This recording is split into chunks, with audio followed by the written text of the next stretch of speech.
समाज का उपहास ये विषय है हमारा। समाज में उपहास और आज की भक्ति। कारण ये है कुछ उदाहरण ऐसे मिल गए हैं कि संत भी भ्रष्ट निकल गए। एक नंबर एक उपहास और नंबर दो कहीं कुछ नहीं घर में बस लगोटी पहले निकल पड़े। हम ये कहते हैं कि करोड़पति का अंत भी वही होगा और एक फकीर का अंत भी वही होगा। पैसे में कहीं भी सुख नहीं है। जितना अभाव में सुख है उतना पैसे में सुख रही। एक से एक धनी वालों को जौ की रोटी खा रहे शुगर हो गई और एक से एक साधु माल उड़ा रहा है, कहीं न उगर न शुगर कुछ नहीं। घर में करोड़ों का पैसा है और खा नहीं पाते कुछ, पहन कुछ नहीं पाते।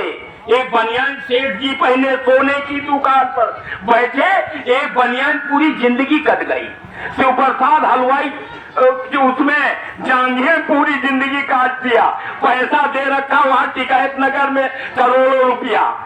हमारे कोटवा हलवाई बता रहा हूं। तो उस पैसे से क्या फायदा कि न साधु पे खर्च किया, न संत पे खर्च किया, न मंदिर में खर्च किया, न भंडारा किया, न राम नाम लिया, बस वही ध्यान में जुटे हैं। उससे अच्छा हम तो कहते हैं भक्ति। ना भी कुछ हो, संतोषम परम सुखम असंतोषम विपद रहा।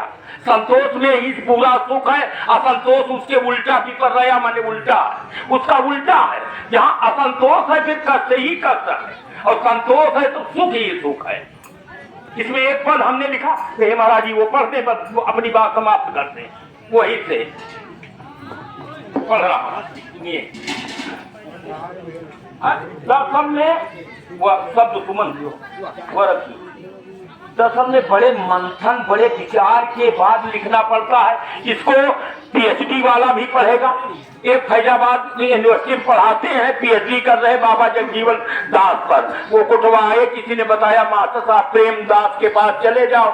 वो आए, मेरी तमाम पुस्तकें लिया, बाबा साहब की वो अभिनाश और तमाम पुस्तकें दोहावली वगैरह सब बाबा से लिया और लेके चले गए। जल्दी जल्दी में मैंने उनका नंबर भी नहीं लिया और लौट के आए ही नहीं। हमने उनसे पूछा क्या कर रहे हो, तो उन्होंने कहा मास्टर साहब हम वहाँ फैजाबाद यूनिवर्सिटी पढ़ाते भी हैं और वहीं पीएचडी कर रहे हैं। तो हम कहा बाबा जगजीवन दास पर पीएचडी कर रहे हैं, तो हम कहा वो मिल जाएगा पूरा, यहाँ साहित्य पूरा मिल जाएगा। हमने भी अपना साहित्य दिया, बाबा साहब का साहित्य खरीदवाया, मैंने खरीदा, उन्होंने पैसा खर्च किया ये बात नहीं है।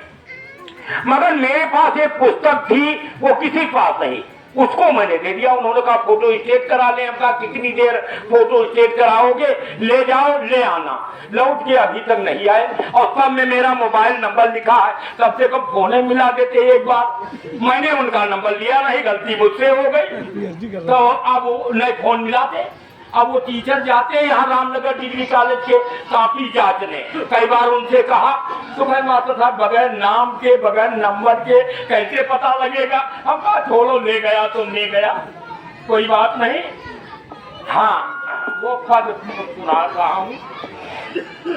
कुछ भी हो, कितनी भी गरीबी हो, अपनी गरीबी किसी से कहनी नहीं चाहिए। उसी पद हमने लिखा, सुनिएगा कि सबसे दीन वचन मतु कहिए। दीन वचन के मतलब भैया आंसू कुछ भवा नहीं, लड़का सब भूखन मर, ये कोई दे जाएगा, हंसी उड़ाएगा केवल।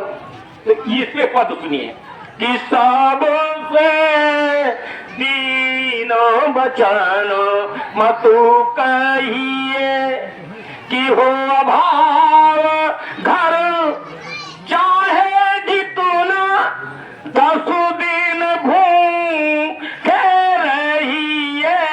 सबसे दीन वचन मतु कहिए। इतना अभाव हो चाहे 10 दिन भूखे रहना पड़े मगर किसी से कहना नहीं। सबसे दीन वचन मतु कहिए कि दिन बारात बराबर सुख दुख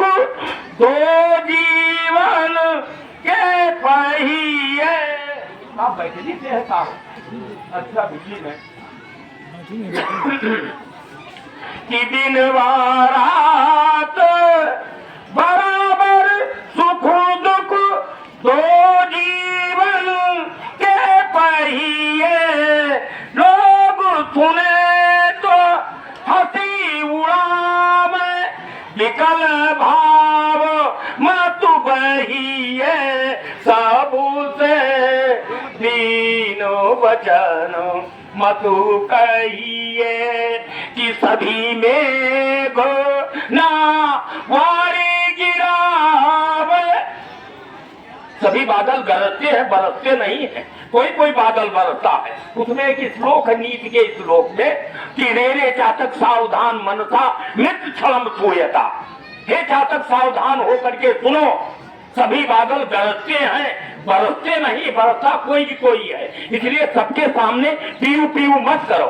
उसका अर्थ ये है कि सभी में घोना वारी गिरावे, वारी माने पानी, सभी में घोना वारी गिरावे, हे चातक चुप रहिए, हानि लाभ अपमान मान विधि हाथ इसे तुम सहिए, सबसे दीनो वचन मतु कहिए।